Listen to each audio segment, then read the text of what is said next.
사랑하는 성도 여러분, 오늘도 하나님의 한량없는 은혜와 주님의 평화가 여러분 가운데 충만하시기를 주님의 이름으로 축복합니다. 오늘은 이 토마스 아 켐피스의 그리스도를 본받아 5장 하나님의 거룩한 사랑에 대하여입니다. 토마스 아 켐피스는 이렇게 말하고 있습니다. 하나님 아버지 은혜를 베푸셔서 보잘것없는 나를 기억해 주심에 감사하나이다. 위로받을 자격이 없는 나를 위로하시고 힘주시니 감사하나이다 하고, 그리고 오늘 읽은 본문의 말씀 고린도서 1장 3절에서 5절의 말씀을 나누고 있습니다. 여러분, 고린도후서 1장을 한번 보시면요, 굉장히 많은 위로에 대한 이야기가 쭉 나옵니다. 계속 위로에 대한 이야기가 20번 넘게 나오고 있어요. 우리는 지금 분명 환난 중에 있죠. 코로나 환난이 3년째 가까이 하고 있고, 더군다나 지난 2년 동안 100만 명 됐는데 요 얼마 동안에 90% 이상이 더, 그래서 1000만 명을 넘어섰습니다. 900만 명 이상 나와가지고 확진자가, 그리고 위중증과 사망자도 너무 많아서 병원과 병실과 장례식에 자리가 없는 그런 상황이 되어 있습니다. 그래서 우리가 하나님께로부터 받는 위로로 이 어려움을 극복할 수 있기를 간절히 기도해야 할 것이고요, 나아가서 우리가 모든 환난 중에 있는 다른 이들도 위로할 수 있기를 원합니다. 이 시간도 병상에 계신 환우들을 우리가 기억하면서 오늘 뜨겁게 기도해야겠습니다. 그분들에게 하나님의 위로하심과 하늘의 은혜와 치유하심이 있기를 바라고, 코로나로 고통당하는 많은 분들, 그리고 사실 결혼식을 예전처럼 성대하게 하지 못한 것도 억울하고 안타깝지만, 은근히 우리 주변에 보면은 사실상 코로나 때 많은 분들이 돌아가셨죠. 근데 코로나 걸려서 돌아가신 분이나 그렇지 않아도 코로나 상황에서 돌아가신 분들의 장례가 정말 예전만큼 우리가 함께하지 못해서 너무나 안타깝고, 그분들과 유족들에게 정말 위로의 말씀을 전합니다. 여러분, 또 의료진들은 얼마나 그동안 당국자들은 수고했나요? 너무 지쳐가지고 정말 어떻게 할 수가 없는, 지금 이게 막 확증한 것은 뭐 대선을 앞두고 뭐 자꾸만 풀어주고 정점도 오지 않았는데 완화하고 여러 가지 뭐 정치적인 문제나 있겠지만은, 정말 의료진들과 당국자들이 너무 지쳐버려 가지고 지금 손을 놓을 수밖에 없는 그런 안타까움도 있죠. 그래서 하필이면 코로나가 이렇게 극성을 이루고 있는 상황에서 입원할 병실이 없어서 고생하는 환우들, 하나님의 위로가 함께 하셔서 그 마음을 어루만져 주시고 또 속히 치유해 주시고 회복시켜 주시기를 우리가 오늘 함께 기도하기를 원합니다.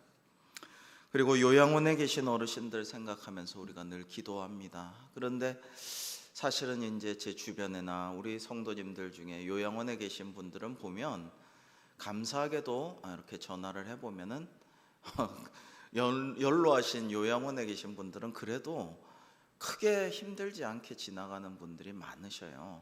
물론 돌아가신 분도 있지만은, 그래서 아이고 그래도 하나님께서 많이 어르신들 봐주시는구나, 감사하다, 이런 생각을 할 때도 있습니다. 그러나 마음은 너무 짠하고 안쓰럽고 그렇죠. 그리고 이 와중에 강원도 산불 피해를 당하신 분들 위해서 우리가 계속 기도하고 하나님의 위로를 구해야 할 것입니다. 특별히 국가 존망의 위기에 또 생사의 기로에 서 있는 우크라이나 국민들에게도 하나님께서 위로와 평화와 회복을 속히 허락하여 주시기를 간절히 바라고 우크라이나를 축복하며 중보기도를 오늘도 해야 되겠습니다. 여러분, 새벽 기도회 때 제가 좀 말씀드린 바가 있습니다만 여기서는 짧게 제가 말씀을 좀 드릴까 합니다. 성경을 통해서 그리스도인들은 신학적으로 전쟁을 크게 세 가지로 바라보는 관점을 갖고 있어요. 첫 번째로는 크리스찬들이 바라보는 전쟁은 홀리워, 그러니까 거룩한 전쟁, 성전입니다. 이것은 하나님께서 명하셔서 수행하는 전쟁을 성전 거룩한 전쟁이라고 하죠. 아말렉을 쳐서 진멸하게 하신 전쟁, 가나안을 정복하고 그 땅을 약속의 땅으로서 거둬들이기 위한 그런 하나님이 명하신 전쟁, 이런 것들을 성전이라고 할 수가 있습니다.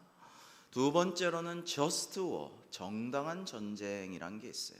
즉 이제 우리에게 적들이 침략해서 우리 생명과 재산을 빼앗으려고 하면 우리가 당연히 맞서 싸워야 하지 않겠습니까? 여호와의 증인, 사실은 뭐 제 옛날 학창 시절에 친구도 그런 애가 있었는데요. 여호와의 증인이라 가지고 집총 거부해서 남한산성에 끌려가서 그렇게 하는 애들도 있었는데, 여러분 정당한 전쟁은 수행해야 되는 거죠. 적들이 우리를 뭐 임진왜란처럼 외적들이 쳐들어오고 이렇게 할 때 어떻게 해요? 의병이라도 일으켜서 싸워야 되는 거죠. 이것은 이제 침략에 대해서 방어하기 위한 정당한 전쟁입니다. 마지막 세 번째로 evil war, 그러니까 evil war라는 것은 악한 전쟁이죠. 사악한 전쟁이죠. 지금 푸틴이 일으키고 있는 명분 없는 우크라이나에 대한 침략, 김일성이 소련을 이 뒤에 업고 우리나라에 남침해 내려온 6.25 전쟁, 이런 악한 의도의 침략 전쟁은 evil war, 악한 전쟁이라고 할 수가 있습니다. 이번 우크라이나 전쟁은 심지어 러시아 국민들조차, 거기에 참전한 병사들조차 동의하지 않는 이유도 모르는 악한 침략 전쟁 세 번째에 해당하죠. 그래서 이 전쟁이 속히 그치고 평화가 이루어지기를 우리는 함께 기도해야 할 것입니다. 여러분, 세상에서 많이 구호 문자 보내고 뭐 도우러 간다, 가서 싸우러 간다, 그죠? 뭐 외교부에서 허락도 안 하는데 가서 나는 전장에서 싸울 것이다, 뭐 이런 분들도 있어요.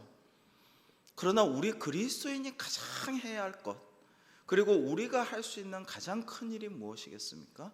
역시 기도하는 것이죠. 우리 한국 전쟁 때 얼마나 많은 사람들이 기독교인들이 기도를 전 세계에서 해줬습니까?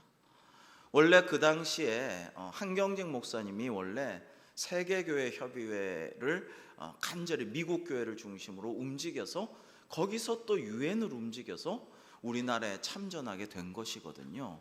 미국과 유엔이 참전하게 된 게 그게 중요해요. 그래서 우리는 기도가 가장 중요함을 명심하고 제일 중요한 것은 우크라이나를 위해서 기도해야 할 것입니다. 이사야 40장 1절에 하나님께서는 내 백성을 위로하라 이렇게 말씀하셨죠. 그 말씀을 받는 우리는 바로 이런 사람임을 기억해야겠습니다. 유명한 말씀 베드로전서 2장 9절 말씀을 우리 같이 한번 읽어 보시겠습니다. 우리가 어떤 사람이냐, 우리가 누구에게 우리에게 위로하라 하시냐, 읽겠습니다. 시작. 그러나 너희는 택하신 족속이요 왕같은 제사장들이요 거룩한 나라요 그의 소유가 된 백성이니 이는 너희를 어두운 데서 불러내어 그의 기이한 빛에 들어가게 하신 이의 아름다운 덕을 선포하게 하려 하심이라. 아멘. 여러분, 그렇습니다. 그래서 우리가 택하신 선민, 그런 족속, 왕같은 제사장, 거룩한 나라, 주님의 하나님 나라 천국 시민, 소유된 백성이므로 우리에게 이런 일을 맡기신다는 거예요. 뭐라고요? 너희는 내 백성들을, 고통당하는 모든 피조물들을 위로하여라, 그런 사명을 주셨어요. 그러니까 우리는 환난 중에 있는 사람들을 위로하고 주님의 말씀을 실천하고 사랑을 전하고 또 성도의 제사장적인 사명을 감당해야 하는 것입니다. 주님은 환난 날에 나의 희망이요 피난처가 되십니다. 우리 시편 32편 7절의 말씀을 같이 한번 읽겠습니다. 시작. 주는 나의 은신처이오니 환난에서 나를 보호하시고 구원의 노래로 나를 두르시리이다. 아멘. 이어서 시편 59편 16절도 같이 읽겠습니다. 시작. 노래하며 아침에 주의 인자하심을 높이 부르오니 주는 나의 요새이시며 나의 환난 날의 피난처이심이니이다. 아멘. 여러분, 그렇습니다. 이게 이제 토마스 아켄피스의 고백만이 아니라 우리 모두의 고백이죠. 환난 날에 우리가 어디로 피합니까? 주님께로 피할 수밖에 없어요. 그거밖에 없어요. 정말 힘들고 어려울 때 믿었던 친구나 동료나 그렇게 힘이 안 될 때가 많아요. 여러분, 김응국의 순교자라는 유명한 소설이 있지 않습니까? 거기서 많은 목사님들이 다 순교당해, 공산당한테 믿음을 배신치 않고 다 죽은 줄 알았는데, 살아남은 목사님이 그렇게 구박을 받고 배교자라고 고통을 당했는데, 나중에 어떤 살아남았던 다른 공산당이 증언하죠. 사실은 다들 살려달라고 빌었다. 근데 저 목사님만이 이제 믿음을 배신하지 않고 나는 죽으리라 했는데, 공산당들이 다른 살려달라고 한 목사들은 가짜다 하고 다 죽여버리고, 이분은 그래 넌 진짜다 하고 살려줬다라는 것을 증언했죠. 그 아주 감동적인 순교자란 실화를 바탕으로 한 그 이북에서 있었던 일이었던 그 소설인데, 여러분, 우리가 죽고자 하면 하나님께서 살려주시고, 우리가 너무 살고자 하면은 이제 하나님의 뜻을 거역하고 살려고 하다 보면은 죽게 되는 거죠. 이순신 장군도 생즉사 사즉생이라고 하셨습니다마는, 그래서 이 토마스 아 켐피스의 고백처럼 우리도 이렇게 고백해야겠습니다. 그러나 나는 아직도 사랑에 미약한 자요 덕이 미흡하오니 주님의 격려와 위로를 필요로 하나이다. 나를 자주 찾아주시고 거룩한 훈계로 깨우쳐 주소서. 여기에 대해 하나님께서 이제 기도에 응답하셔요. 그래서 응답하신 말씀에 대해서 또 이 책에 적었습니다. 그러니까 이 하나님과 대화하고 있어요. 이 수도사는, 이 성자는 하나님께 고하고 자기 그거를 은혜롭고 감동이 되었던 걸 적고, 또 하나님이 기도 중에 주님의 음성 들려주신 것을 감동해서 그걸 또 적어 내려가고 그걸 소개하고 계속 이러고 있습니다. 기도란 사실 대화죠. 내 아들아, 사랑할 줄 아는 사람은 모두를 위해 모든 것을 주며 모두에게서 모든 것을 취한다. 왜냐하면 그 사람은 만물 위에 군림하는 가장 높은 분 속에 거하기 때문이다.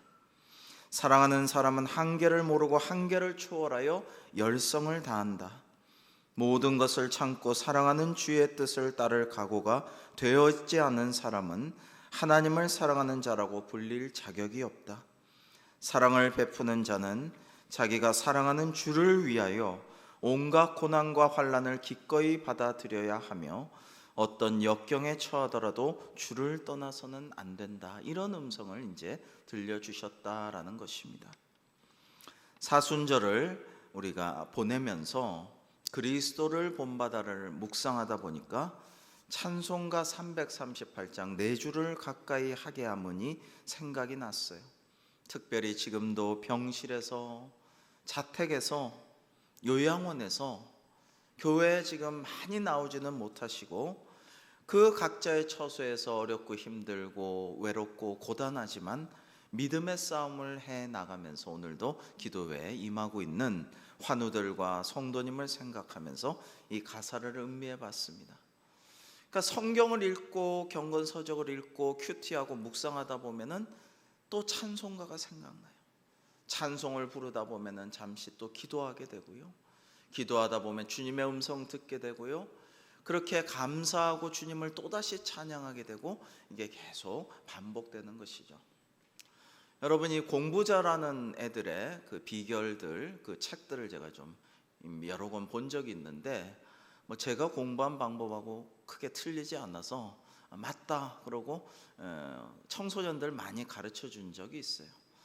그 중에 하나가 이제 공부 기술이고, 하나는 꼬꼬무, 꼬리에 꼬리를 무는 영어, 꼬리에 꼬리를 무는 한자, 뭐 이런 것들인데, 이게 이제 다 이어져 있어요. 꼬리에 꼬리를 물거든요. 그러니까 이 영성 생활, 큐티 생활 이런 것도 마찬가지예요. 이렇게 하나님 말씀 보다 보면은 거기에서 꼬리에 꼬리를 물고 다른 말씀이 떠오르고 그걸 묵상하고 찾아서 읽다 보면은 감사하죠.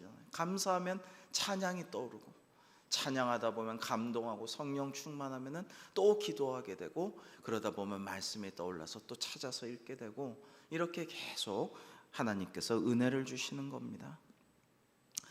지금도 병실에서, 자택에서, 요양원에서, 각자의 처소에서, 또 오늘도 성전에서 이렇게 예배하시는, 기도하시는 여러분에게 하나님은 이렇게 말씀하신다, 또 나의 고백은 이렇다라는 그런 의미로 이 가사를 한번 음미해 봅시다. 338장. 내 주를 가까이 하게 함은 십자가 짐 같은 고생이나 내 일생 소원은 늘 찬송하면서 주께 더 나가기 원합니다. 내 고생하는 건 옛 야곱이 돌베개 베고 잠 같습니다. 꿈에도 소원이 늘 찬송하면서 주께 더 나가기 원합니다.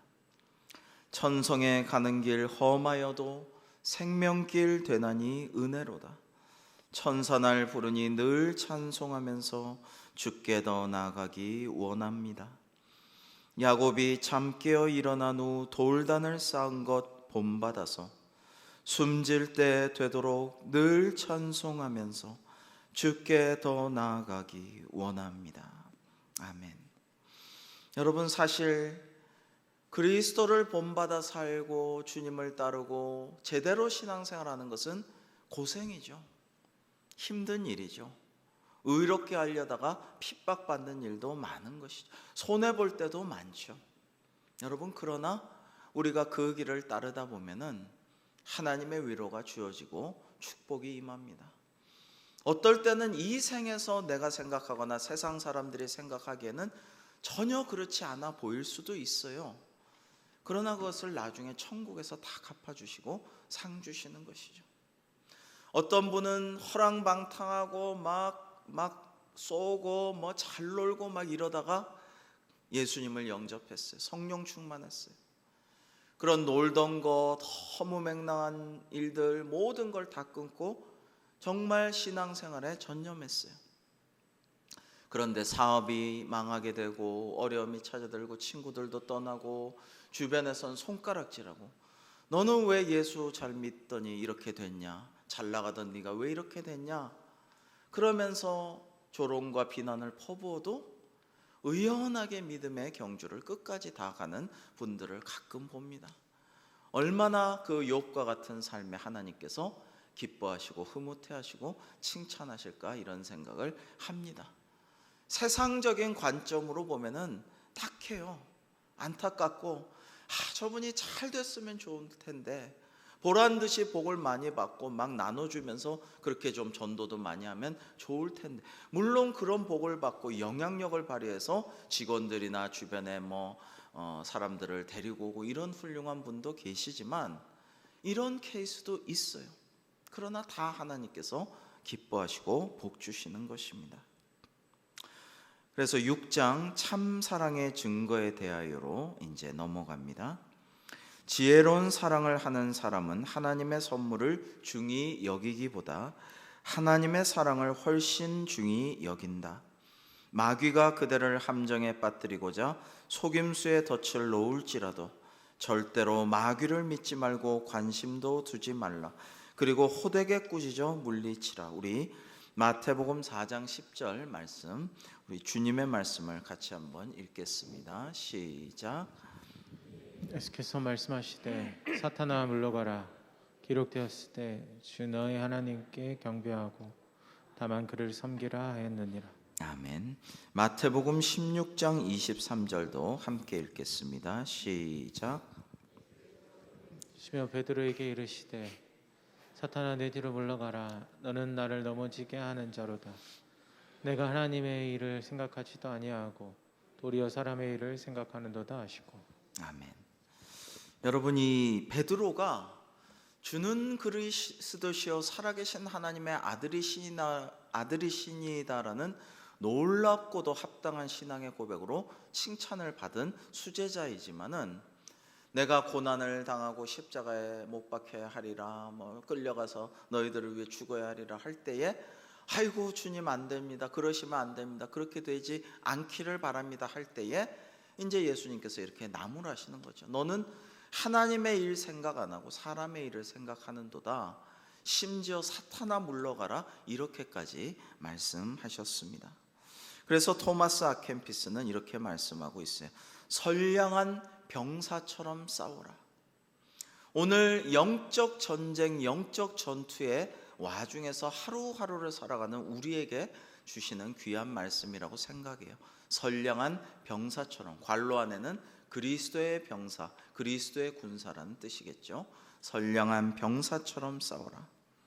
그래서 시편 27편 14절에는 너는 여호와를 기다릴지어다, 강하고 담대하며 여호와를 기다릴지어다, 이 말씀을 함께 묵상하기를 원하고요. 디모데전서 6장 12절의 말씀도 선량한 병사처럼 싸워라는 권면과 이어서 하나님의 말씀 우리 함께 읽겠습니다. 시작. 이를 위하여 내가 부르심을 받았고 많은 증인 앞에서 선한 증언을 하였도다. 아멘. 여러분, 그래서 토마스 아 캠피스는 혹시 연약함으로 넘어지는 경우가 있더라도 내가 많은 은혜를 내린다는 것을 믿고 전보다 더 큰 힘과 용기를 지녀라 라는 주님의 음성을 여기 기록하고 있어요. 주님께서는 기도 중에 이런 음성을 또 들려주십니다.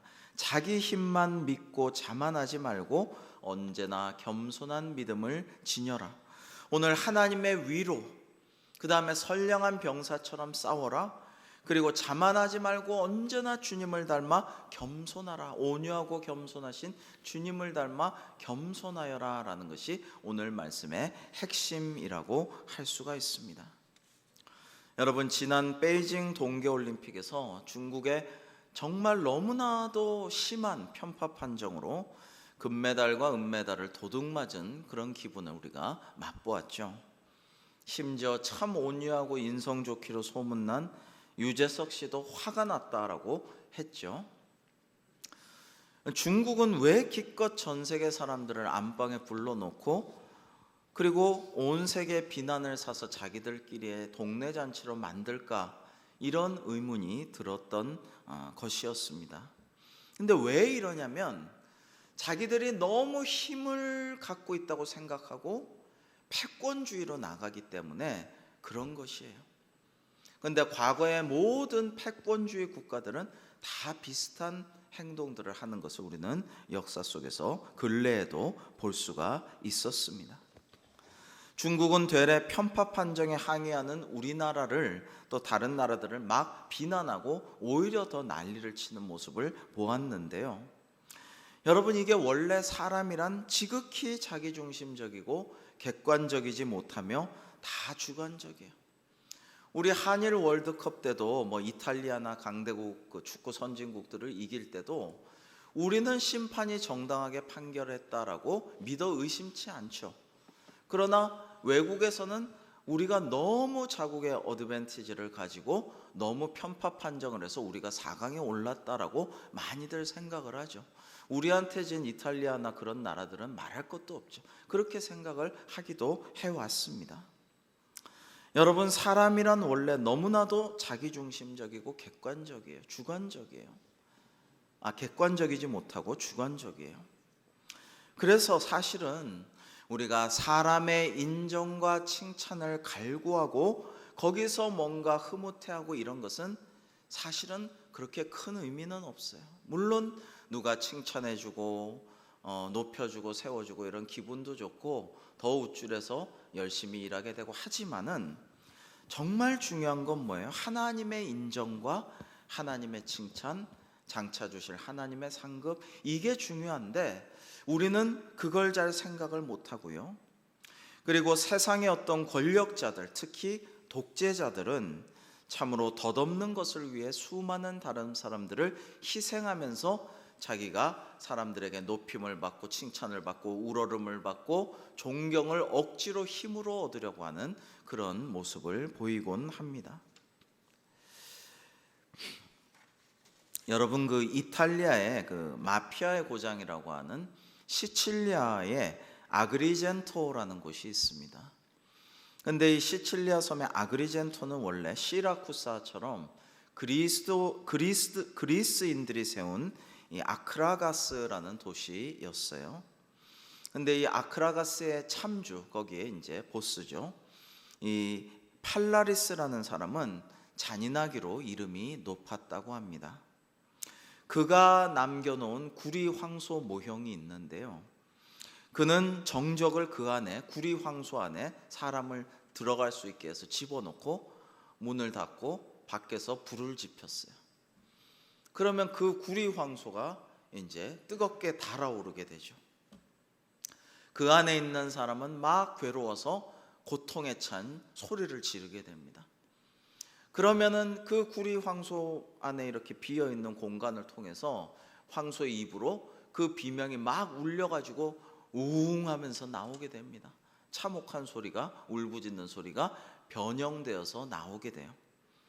그럴 때마다 이 팔라리스라는 포악한 참주는 그 소리를 들으면서 야, 황소가 암소 소리를 내네 하면서 비웃으며 즐거워했다라고 합니다. 그런데 그의 치세 동안 아크라가스는 번성하여서 명성을 떨쳤어요. 당시에 로마에 필적하는 거대한 신전들을 로마에 앞서서 세워서 신전들의 계곡이 아직도 남아있다고 합니다. 콩코르디아 신전이라는 위용을 자랑하는 유적이 남아있죠. 여러분, 가만 보면 세상에서는요, 악하고 잔인하고 폭정을 저지르는 왕이나 지도자가 세속적인 큰 성공을 거두는 경우가 많습니다. 정치뿐이겠습니까? 각계각층에서 사실은 마찬가지인데요. 아주 큰 성공을 거두는 사람은 독하고 악하고 남을 이용하고 그러고 아주 잔인하고 그리고 냉혹하여서 웬만한 데는 꿈쩍도 않는 그런 사람들이 참 많이 있죠. 여러분, 그래서 요즘 드라마 제가 본 적은 물론 없습니다만 이방원을 방영하는 것 같아요. 근데 이제 이 조선의 태종이 되는 이방원 역시 수많은 사람을 죽이고 난을 일으키고 아버지 태조의 마음도 못을 받고 왕위를 찬탈하여서 정말 대단한 폭군 같지만은 치세를 잘했다고 합니다. 조카 단종을 죽이고 사육신 같은 충신들을 숙청하고 왕위를 찬탈한 세조 역시 치세를 잘했다고 하죠. 삼국지의 간웅 조조 역시 위나라를 매우 잘 다스렸다고 합니다. 위나라가 삼국 중에서 원탑이었죠. 다른 나라 비교할 수 없이 잘 다스렸어요. 그러나 정적을 수없이 숙청하고 자신에게 방해가 되는 이는 누구나 망설임 없이 자비 없이 죽였습니다. 여러분, 성경에도 그와 같은 일이 일어나요. 얼마 전에 설교에서 아합 왕과 이세벨 이야기가 잠시 나왔는데 아합 왕이 누구의 아들입니까? 오므리의 아들이에요. 이 오므리 왕조는요, 오므리가 다스릴 때 이스라엘이 굉장히 강성했어요. 부강했어요. 그만큼 나라를 부국강병책으로 잘 다스렸다라고 할 수가 있어요. 국위를 크게 선양시켰어요, 오므리는. 그러나 하나님은 분명히 성경에서 평가하고 있어요. 오므리는 악한 왕이라는 거예요. 왜? 하나님께 순종하지 않고 말씀을 무시하고 제멋대로 행한 독재자였기 때문에 하나님 보시기에는 악한 왕인 거예요. 아무리 부국강병을 하고 국위선양을 하고 해도 소용없는 거예요. 경제성장해도 소용없는 것입니다. 아합 왕은 말할 것도 없죠. 반면에 요시야나 히스기야 같은 왕은 나라가 크게 성장하고 경제가 좋아진 건 아니었어요. 오히려 힘든 일이 많았죠. 그러나 하나님께서는 말씀에 순종하고 기도에 힘쓴 그들을 기뻐하시고 또 성전을 개혁하고 하나님의 명을 받든 그들을 칭찬하셨습니다. 우리는 모든 주권은 하나님께 있음을 기억하고 인정해야 합니다. 역사를 가만히 보시면 인간이 생각한 대로 흘러가지 않아요. 그리고 권선징악은 가끔씩만 일어납니다. 모든 일들이 사필귀정 권선징악 역사 속에서 그렇게 잘 되지를 않아요. 이번에도 21세기의 이 현대 시대에 웬 전쟁이며 어떻게 민간인들을 뻔히 어린이집이라고 다 써놓은 그런 곳을 그렇게 집중 포격을 하며 어떻게 그 핵시설에까지 포격을 하며 어떻게 생화학전도 지금 쓰고 있다고 하는데 이런 일이 일어날까 싶지만 이런 일이 일어나고 있는 것을 봅니다. 하나님의 공의, 주님의 정의가 우리 사는 세상에서 금세 이루어지지 않을 때도 있습니다. 그러나 그럼에도 불구하고 우리는 오직 하나님의 말씀과 뜻에 순종하며 오래 참고 인내하고 기도하며 살아가야 하는 것입니다. 그리고 내 생각이 성령님을 앞서서는 안 되는 것입니다. 러시아의 푸틴은 지금 너무나도 아무도 이해할 수 없는 만행을 저지르며 침략 전쟁을 이빌 워를 수행하고 있죠. 그런데 이것은 자기를 우상화하기 위한 동기 때문이라고 할 수가 있어요. 사람들에게 더 숭배받고 더 자기 힘을 과시하고 더 사람들에게 우상화되기 위해서 이런 것을 하는 거예요. 그렇지 않으면 지금 러시아에서 오랫동안 장기 독재를 하고 아무도 그를 건드릴 수가 없고 어마어마한 부를 지금 스위스를 비롯한 많은 곳에다가 지금 숨겨놨다고 그래요. 이렇게 부자가 거의 없을 거라고 그렇게 추산을 하고 있어요.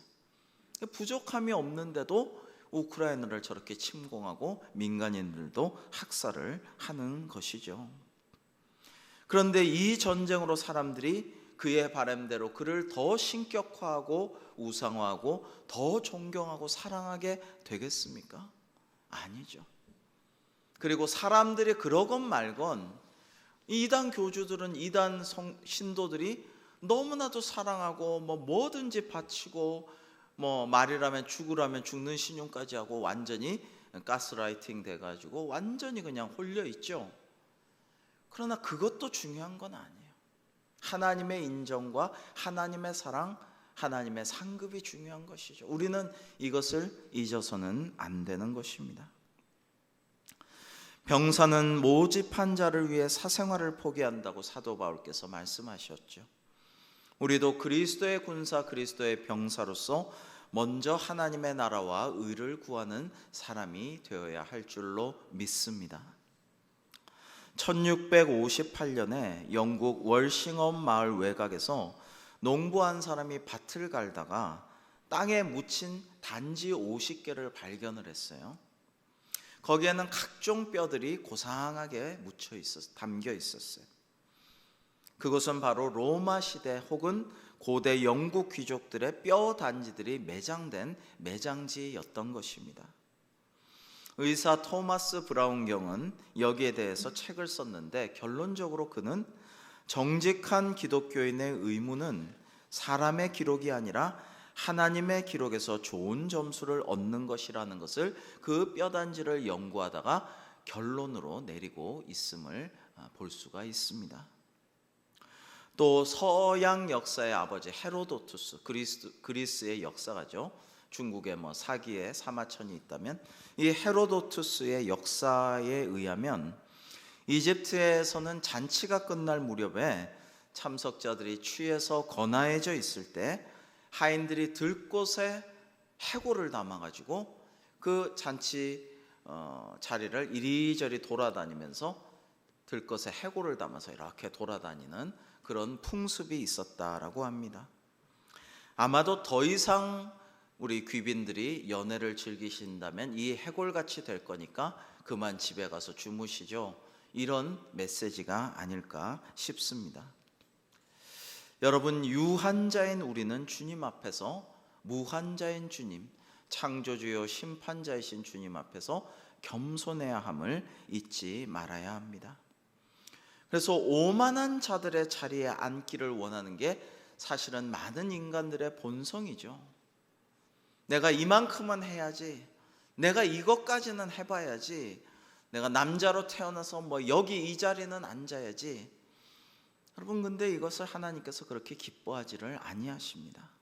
그렇게 하지 않는 사람이 복이 있습니다. 우리 유명한 시편 1절 1절과 2절 말씀을 다시 한번 그 말씀의 의미를 음미하면서 같이 읽어 보시겠습니다. 시편 1편 1절과 2절입니다. 시작. 후에는 사람은 악인들의 꾀를 따르지 아니하며 죄인들의 길에 서지 아니하며 오만한 자들의 오직 여호와의 율법을 즐거워하여 그의 율법을 주야로 묵상하는도다. 아멘. 여러분, 그러니까 우리는 동기가 하나님께 영광을 돌리기 원합니다. 주의 말씀대로 살겠습니다. 그리고 주님께서 성령 충만하여서 그런 사명을 주시면은 괴로워하고 신음하고 아굴람 굴에 숨어가지고 다윗이 피신해 있다가도 주여 내가 새벽을 깨우리로다, 비파야 수고마울지어다 내가 새벽을 깨우리로다 하면서 자기 자신의 웅크렸던 처지에서 벗어나서 온 나라를 자기가 이끌 수 있고 또 하나님의 나라를 확장할 수 있는 그런 걸로 주님께서 만들어 주시는 거죠. 하나님께서 만드시고 이끌어 주시고 인도하시는 대로 순종하며 따라가면은 우리가 잘 되고 높은 곳에 갈 수도 있고 부유해질 수도 있고, 그러면 또 그 힘을 통해 선한 영향을 통해서 하나님께 영광 돌리고 많은 사람들을 돕고 주의 길로 인도해야 하는 것이지, 내가 이런 목표가 있으니까 이거를 어떻게든지 수단과 방법을 가리지 않고 쟁취해서 나는 이게 되고 말 거야, 이게 중요한 게 아니라는 거죠. 그것은 옳은 방법이 그리스도인의 방법이 아니에요. 그러고 보면 푸틴은 오랫동안 장기 집권하고 아무도 건드릴 수 없고, 전쟁 일으키기 전엔 자국 내 인기도 대단히 높았고 엄청난 부를 축적해 놓았다고 하지만 결코 복 있는 사람은 아닌 것입니다. 조조도 세조도 밤마다 조조는 편두통으로 만년에 너무너무 고생했어요. 그래서 화타라는 명의를 불러서 이제 좀 고쳐달라고 하니까 화타가 뇌수술을 해야 됩니다 하니까 저것도 날 죽이려고 하는 게지 해서 고문해서 죽이죠. 그래서 결국 편두통으로 고생하다가 죽죠.